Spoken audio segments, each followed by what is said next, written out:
The need to know. Make you the, DevOps guru at the water cooler. Exactly. And I think what's really interesting is how DevOps is going beyond just like a tech trend, right?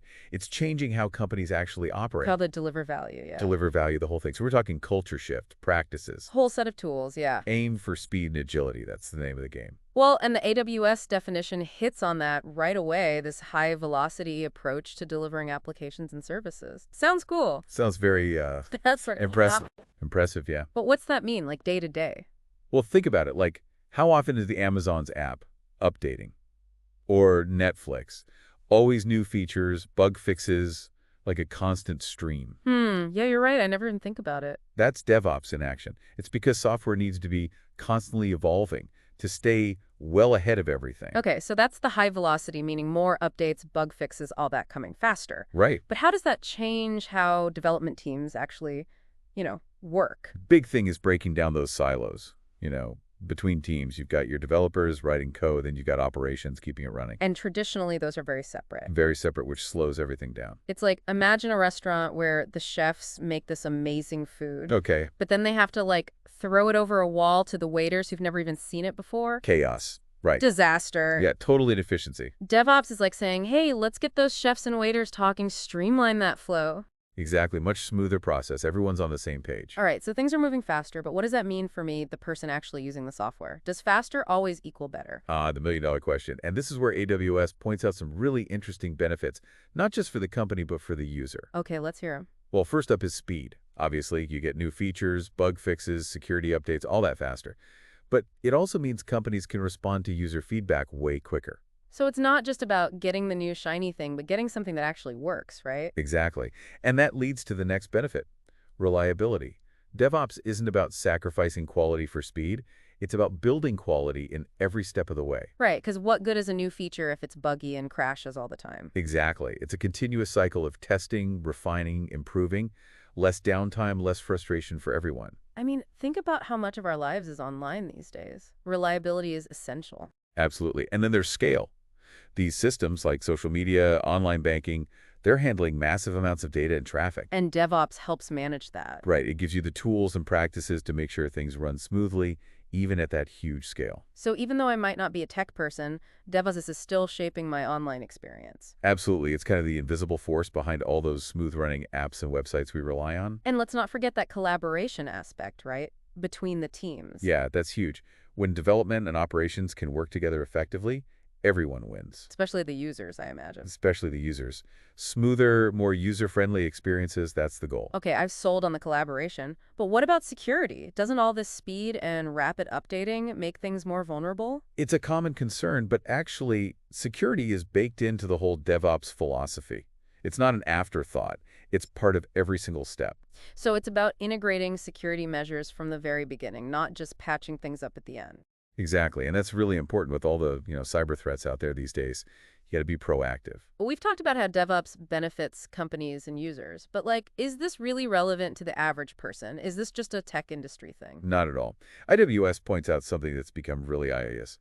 Software is basically running our lives now, right? Ordering food, managing money, connecting with people, it's all software. Yeah, it's not just about apps on our phone anymore. Right, and as we rely on software more and more, the need for reliable, rapidly evolving solutions just keeps growing. That's where DevOps comes in. So companies basically have to adopt these practices to stay competitive and keep up with our, digital dependence? Exactly. It's how they deliver those seamless, reliable experiences that we've all come to expect.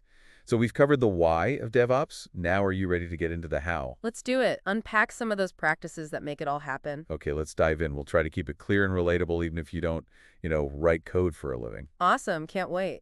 First up, we've got continuous integration, or CI for short. CI, okay. So this is all about constant teamwork for developers. Imagine instead of working on code for weeks in isolation and then trying to merge it all together. Which sounds messy. Very messy, yeah. They integrate their changes regularly, maybe even multiple times a day. So it's more of a constant flow of updates and improvements. Exactly. And this way, you catch errors and conflicts early on. Think of it like proofreading as you write instead of waiting till the end. Oh, yeah, makes sense. So you're avoiding those big, oh no, it's broken moments. Exactly, much less stressful. And that leads us nicely into continuous delivery, or CD. Okay, CI/CD. So this builds on CI by automating the process of getting the code ready for release, out to user. So streamlining that whole process of getting new features and updates out there. You got it. It's like an assembly line for your software. Every change goes through automated tests and checks before it's deployed. So it's not just about writing code quickly, it's about making sure it's good quality and ready to go live without causing problems. Precisely. Essential for those rapid release cycles we were talking about. Now let's shift gears a bit, talk about microservices. Remember how we mentioned software systems are getting super complex? Yeah, definitely. Well, microservices is a way to handle that complexity. Instead of building one massive application, you break it down into smaller, independent services. Almost like building with Legos, you're saying. Yeah, perfect analogy. Each microservice has a specific job, and they talk to each other through clear interfaces. So like a team of specialists, each handling their own part of the project. Exactly. And the cool thing is, each service can be developed, deployed, and updated independently. Oh, so if one needs an update, you don't have to bring the whole system down. Exactly. Much more flexible and resilient that way. All right, ready for another one. Hit me with it. Infrastructure as code, or IAC. Ooh, IAC, lay it on me. This is all about managing your infrastructure, so things like servers, networks, databases, using code. Instead of manually configuring each one, you define them in code files that you can, version control, test, and deploy, just like your application code. Okay, getting a little technical here, but I'm following. It's like having a blueprint for your whole infrastructure that you can usually replicate and modify. So it's bringing that same rigor and repeatability from software development to managing infrastructure. You nail it. Way less manual errors, more consistency, and you can spit up new environments quickly and easily. Which, if I remember correctly, ties back into that speed and agility we talked about. You're on a roll. Now, close cousin to infrastructure as code is configuration management. This is all about configuring and managing the software and settings on your system in a standardized way. So it's like every server is set up exactly the same way, with the right software, security settings, all that. Exactly. Makes your systems more reliable, predictable, and easier to manage no matter how big they get. No more like, it works on my computer excuses, huh? Exactly. Gets rid of those inconsistencies that cause so many headaches. All right, we've got our code flowing, infrastructure set up. What's next? Let's hear it. What's the next step? Time to talk about monitoring and logging.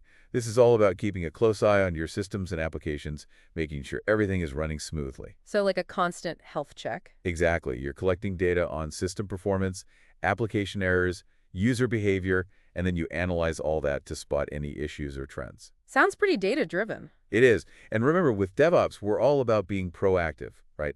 Monitoring and logging helps you catch potential problems early on before they impact your users. Much better than just waiting for something to break and then scrambling to fix it. Absolutely. No more firefighting, just smooth sailing. We've covered a lot of technical stuff, but I feel like we can't forget about the human element here, right?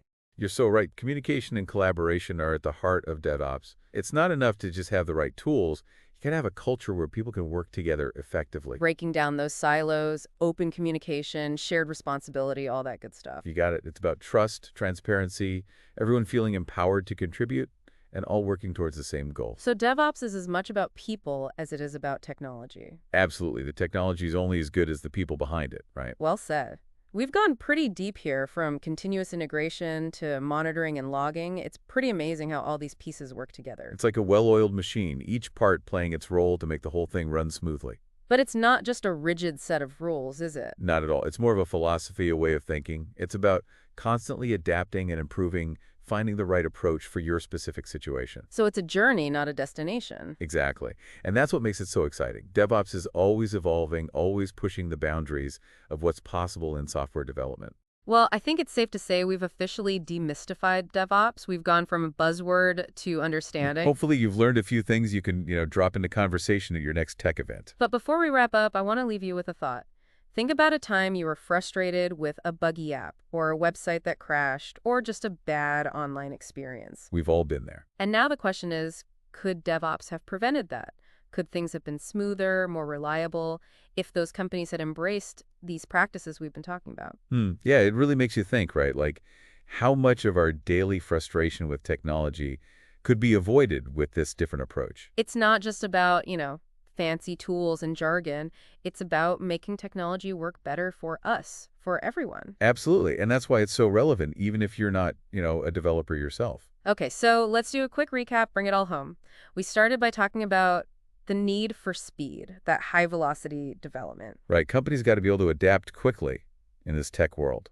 And to do that, they need to break down those barriers between development and operations, right? Yeah, no more silos. Collaboration is key. And that collaboration actually leads to real benefits for us, the users. Absolutely. It's not just some internal thing. It's about better software for everyone. Faster updates, fewer bugs, more reliable systems, even better security. And it all comes back to building quality into every step of the process. Not just rushing to get something out the door, but making sure it actually works. Exactly. We also peek behind the curtain at those key practices: continuous integration, continuous delivery, keeping that code flowing smoothly. Microservices, breaking down those complex systems. Infrastructure as code, configuration management, treating your infrastructure like, the valuable asset it is. And of course, monitoring and logging, making sure everything's running as it should be. A lot of moving parts, but when it all comes together, it's pretty impressive. It is, but it's not like a one-size-fits-all solution, right? Nope, more like a set of guiding principles.